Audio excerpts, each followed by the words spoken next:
శ్రీవారి ఆలయంలో రేపు ఉదయం కోయిల్ ఆళ్వార్ తిరుమంజనం కార్యక్రమం నిర్వహించేందుకు ఏర్పాట్లు జరుగుతున్నాయి. మరింత సమాచారం కోసం ఆలయ ప్రధాన అర్చకులు వేణుగోపాల దీక్షితులతో మా ప్రతినిధి Mohan Prasad face to face.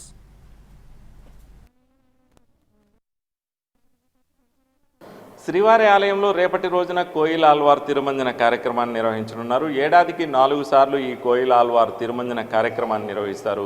Ugadi పర్వదినం, ఆనివార ఆస్థానం, శ్రీవారి వార్షిక బ్రహ్మోత్సవాలు, వైకుంఠ ఏకాదశి ఈ 4 పర్వదినాలకు సంబంధించి ముందు వచ్చేటటువంటి మంగళవారం రోజున ఈ కోయిల్ ఆళ్వార్ తిరుమంజన కార్యక్రమాన్ని నిర్వహిస్తారు. అసలు కోయిల్ ఆళ్వార్ తిరుమంజన కార్యక్రమం అంటే ఏమిటి, ఆలయంలో రేపటి రోజున ఎలాంటి కార్యక్రమాలు నిర్వహిస్తారు వంటి వివరాలు తెలపడానికి మనతో పాటు శ్రీవారి ఆలయ ప్రధాన అర్చకులు వేణుగోపాల్ దీక్షితులు వారు ఉన్నారు. వారిని అడిగి మరిన్ని వివరాలు తెలుసుకునే ప్రయత్నం చేద్దాం. స్వామి, చెప్పండి, అసలు కోయిల్ ఆళ్వార్ తిరుమంజనం అంటే ఏంటి, రేపటి రోజున ఆలయంలో ఎలాంటి కార్యక్రమాలు చేస్తారు? ఓం నమో వెంకటేశాయ. తిరుమల క్షేత్రంలో శ్రీవారి ఆలయంలో ప్రతి ఏటా 4 సార్లు ఈ కోయిల్ ఆళ్వార్ తిరుమంజనం అనేది జరుగుతుంది. దేవాలయాన్ని ఒక దేహంగా ఆళ్వారుగా భావించి ఈ యొక్క శుద్ధి కార్యక్రమాన్ని నిర్వహించడం తిరుమల క్షేత్రంలో అనాది నుంచి నిర్వహిస్తూ వస్తున్నారు. సంవత్సరానికి 4 పర్యాయములు ఈ కోయిల్ ఆళ్వార్ తిరుమంజనం అనే శుద్ధి కార్యక్రమాన్ని నిర్వహిస్తారు. ఈ కోయిల్ ఆళ్వార్ తిరుమంజనంలో భాగంగా ఉదయం సుప్రభాత సేవ నుంచి ప్రాతకాల ఆరాధనలు పూర్తయి మొదటి గంట నైవేద్యం అయిన తర్వాత గర్భాలయము, ఇతర ఉపాలయాలు, దేవాలయము, పోర్టు, ఇతర ప్రాంతాలన్నీ కూడా దేవాలయం మొత్తం పరిపూర్ణంగా శుద్ధి చేసే ఈ కార్యక్రమాన్ని కోయిల్ ఆళ్వార్ తిరుమంజనంగా నిర్వహిస్తారు.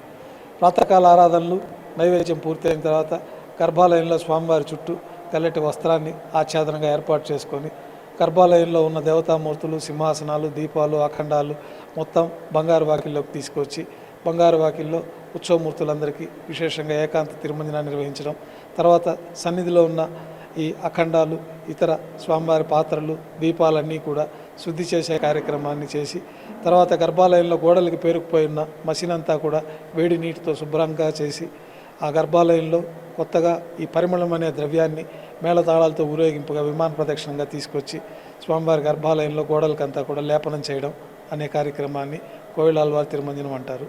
గర్భాలయము కులశేఖరపడి దగ్గర నుంచి మొత్తం మహాద్వారం వరకు ఉండే ప్రాంతం అంతా కూడా వేడి నీటితో శుభ్రం చేయడం, ఇతర ఉపాలయాల్లో అంతా కూడా గోడలు శుభ్రం చేసి ఈ లేపనాన్ని ఆ గోడలకు మర్దన చేయడం కార్యక్రమాన్ని కోయిల్ ఆళ్వార్ తిరుమంజనంగా చేస్తారు.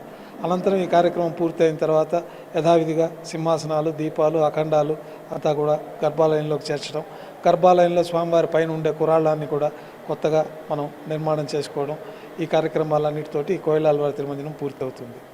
అంటే గర్భాలయానికి సంబంధించినటువంటి శుద్ధి కార్యక్రమం ఈ కోయిల్ ఆళ్వార్ తిరుమంజనం మినహా మిగిలిన రోజుల్లో నిర్వహించే అవకాశాలు ఉండవు. గర్భాలయం శుద్ధి చేసే గోడలు, ఇతర ప్రాంతాలంతా శుద్ధి చేసే కార్యక్రమం మొదటి నుంచి ఈ 4 పర్యాయాలు మాత్రమే మనకి అమూల్నామాలో లిఖించబడి ఉంది.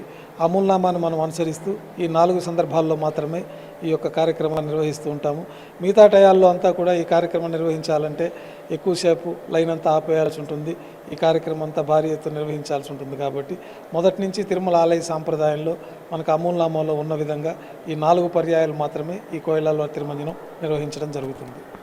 మహాద్వారం నుంచి గర్భాలయం వరకు నిర్వహించేటటువంటి శుద్ధి కార్యక్రమాన్ని కోయిల్ ఆళ్వార్ తిరుమంజన కార్యక్రమం అంటారు. రేపటి రోజున శ్రీవారి ఆలయంలో ఈ కార్యక్రమాన్ని నిర్వహిస్తున్నారు. ఈ సందర్భంగా శ్రీవారి ఆలయంలో అష్టదళ పాద పద్మారాధన సేవను టీటీడీ రద్దు చేసింది. మరోవైపు వీఐపీ బ్రేక్ దర్శనాలను కూడా రద్దు చేసింది. ఇవాళ సిఫార్సు లేఖల స్వీకరణ కూడా టీటీడీ నిలిపివేసింది. ఇది ప్రస్తుతం కోయిల్ ఆళ్వార్ తిరుమంజనానికి సంబంధించినటువంటి వివరాలు. కెమెరా పర్సన్ శ్రావంత్తో మోహన్ ప్రసాద్, ఎన్టీవీ, తిరుమల నుంచి.